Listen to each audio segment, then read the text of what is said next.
Yo, what's going on, guys? It's Doe here from Timeless, and welcome to another video. So in today's video, I'm going to be addressing a question that I get so often on this channel, and that is, what if Yeezys were on the shelves? What if the general population, the general consumer, were actually able to get their hands on a pair of sneakers that are Yeezys within a shop such as, Champs, Foot Locker, or any other sneaker store that are worldwide? Now, there's a possible fact that in the near future, we may see Yeezys on the shelf, and the reason for this is because we're seeing so many pairs in the market currently that they may become available to the general consumer. But there is a huge issue with this that I do want to address in today's video. So let's say Kanye West and Adidas decide for one pair of sneakers and one time only, they're going to release hundreds of thousands of these pairs to make sure that they end up on the shelves. Not only the resellers, but the general person who just decides to resell their sneakers or trade them off for a different pair of sneakers. Now that everybody's able to get them, there's going to be no reason for these resellers to buy these sneakers, because all of the pairs are either going to be found on shelves or they're not going to have zero resale value whatsoever. What this means is it's going to have a similar stock such as an NMD or an Ultra Boost that are currently sitting on shelves. So the way that I'm thinking about it is, now if we look at price ranges, for an Adidas NMD, we're looking about $150 to $170 for a basic NMD that you can find on the shelves. For an Ultra Boost, somewhere of $180 to $200 are how much they're going for currently on the shelves. But then for a pair of Yeezys sitting on the Adidas website or any other retailers, these sneakers are actually going for $220.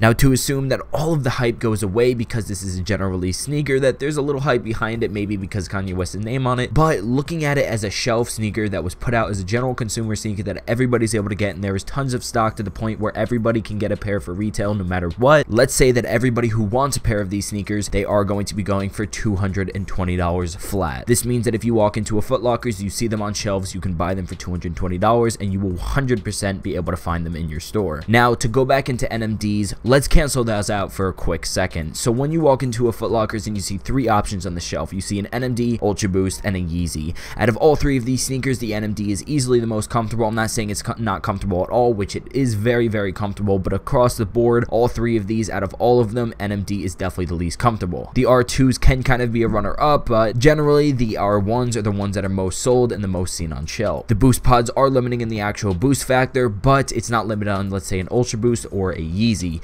So across the board, let's cross out the NMD for today's video. Now, looking at a head-to-head comparison of the Ultra Boost and the Kanye West Yeezy, if they're both on the shelves. Personally, I love wearing Yeezys. They're super comfortable, super good for boost compression, as well as the actual upper is extremely comfortable, and the prime that's made of a decently thick material that's winter ready and fall ready for a lot of other seasons that allow you to wear it basically all the time. Super comfortable, allows for a lot of compression in the boost, and it can definitely be a competitor with the Ultra Boost. Now, looking at the Ultra Boost in all running, all terrain, now that they're coming out with trail versions and a bunch of different versions of these sneakers, the 4.0s have just released. A lot of people are interested in those sneakers because the prime knit's super stretchy, extremely comfortable, and honestly, I can 100% say, in my personal opinion, I think they are the most comfortable sneakers across the board from Adidas featuring Boost and Prime. Now, I don't think I can say it when I wear a Yeezy it's more comfortable than the Ultra Boost, because I don't really think that. When you wear an Ultra Boost on foot, the fact that it actually has that 2 levels of boost allows for compression in the heel and makes it extremely comfortable. The second thing is the actual durability of the outsoles. Now, it does take a pretty long time for them to wear down, about a year until they're completely destroyed, which is pretty decent when it comes to a sneaker. Being that you're going to be running in them, sometimes they do wear out a little bit quicker, but if you're using them as a lifestyle sneaker, which we're going to compare in today's video, the Yeezy and the Ultra Boost, let's say we're using it as a lifestyle sneaker, it's going to have about a year to a year and a half lifespan of that outsole, featuring the Continental outsole and the torsion system, which adds to the actual comfort. The prime knit on the upper of this sneaker features cushioning around the ankle, which I find to be a lot more comfortable than that of the Yeezys, where there's zero support whatsoever. The cage system itself actually has the laces to be able to lace up and tighten on your actual foot to keep your foot in place and add comfort to the sneaker while still being extremely stable and have a lot more structure than that of the Yeezy. Now, taking a look at the Yeezy, you can see the lacing system doesn't really have too much structure or support, as well as the actual outsole can wear down really quick because it's very, very malleable rubber that can wear down over time. Now that we settled the two sneakers, you guys know easily the Ultra Boost, in my opinion, is way more comfortable than the Yeezy, but the Yeezy is definitely one sneaker that is extremely comfortable, especially for lifestyle. So if you walk into a store and you see a pair of, let's say, Ultra Boost for $180 versus a pair of sneakers that is $60 more or $40 more, which is the Yeezy, a lot of people may turn to the Ultra Boost. Comparison,